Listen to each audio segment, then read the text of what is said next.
being able to respond timely. If you think of Sun Tzu's Art of War, the 1,000 grains of sand, and anybody with enough time and resources, including patience, is going to get access to whatever it is they're after. And so you can put security in place, you can invest in all these different technologies and all these different layers, but at the end of the day, if you're not continuously monitoring it and capable of identifying, responding to threats in a timely manner, you're going to get breached.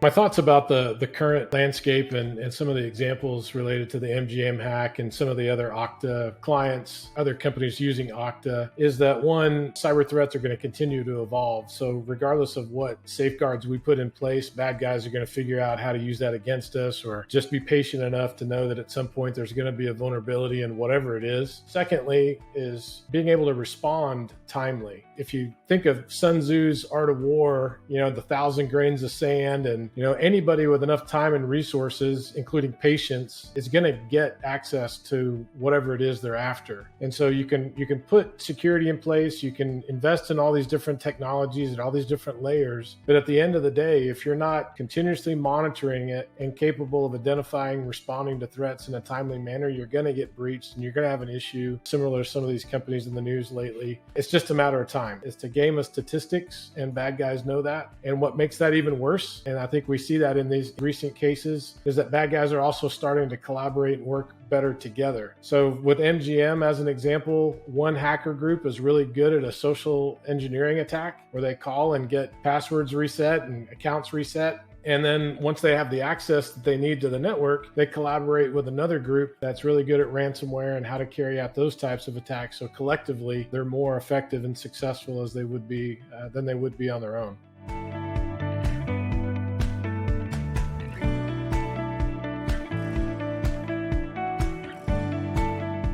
So Okta is a tool.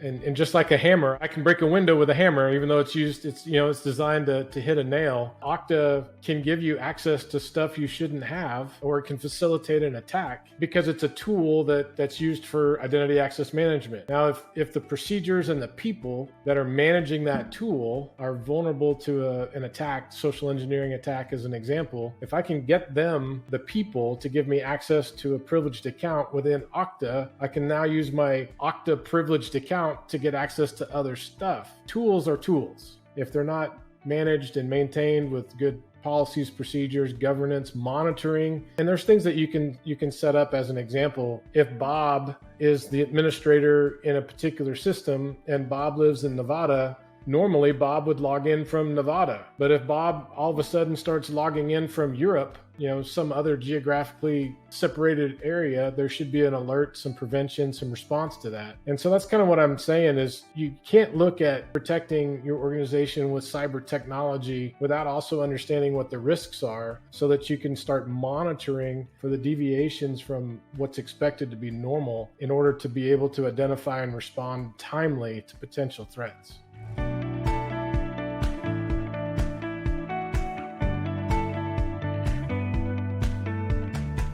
This convergence of different cyber threat actor skill sets isn't new. It's been around for at least a decade or more. Typically not collaborating on a given attack, but an attack group, just call them threat actor A. Maybe they've found a vulnerability or developed an attack scenario that requires tools or software, ransomware, malware that they're not good at, needs to be improved upon in order to be effective. So they'll go out to the dark net, some of the marketplaces, and hire a malware author to customize the malware they need. That's them going out and sourcing the tools they need to be effective in their attack. So over time, it's gone from this threat actor supply chain scenario where they're just putting together the right tools and logistics to be successful to today. And what we've seen recently is, well, it's not just, I need a tool, it's, I need your team. I need you to be a part of this attack. I think that's going to become more prevalent. I think that is a trend. And it's not that this is new, it's just becoming more apparent. The security and risk mitigation side, what does that mean for cybersecurity professionals? Well, that means hopefully that the evangelizing that we've been doing within organizations, talking talking about social engineering and the security awareness training and don't click on this and don't respond to that email or don't go to those bad websites is not going to become more material. That one thing that everybody thought maybe wasn't so serious is now the door that these collaborative attackers are using to get into the environment and do much more damage with much more capable attacks like ransomware.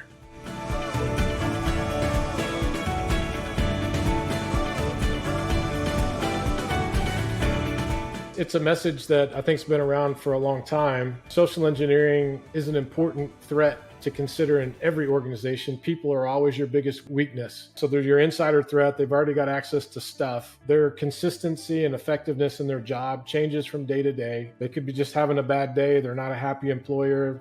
Something's going on in their life and they just don't care anymore. So there needs to be better checks and balances. There needs to be more monitoring and response capabilities. Organizations, especially these large ones like the casinos, they have very robust and well-staffed security teams. They just need to work better with the business to identify what are the true risks are to the organization and work backwards from that to then put in place the right monitoring and alerting triggers.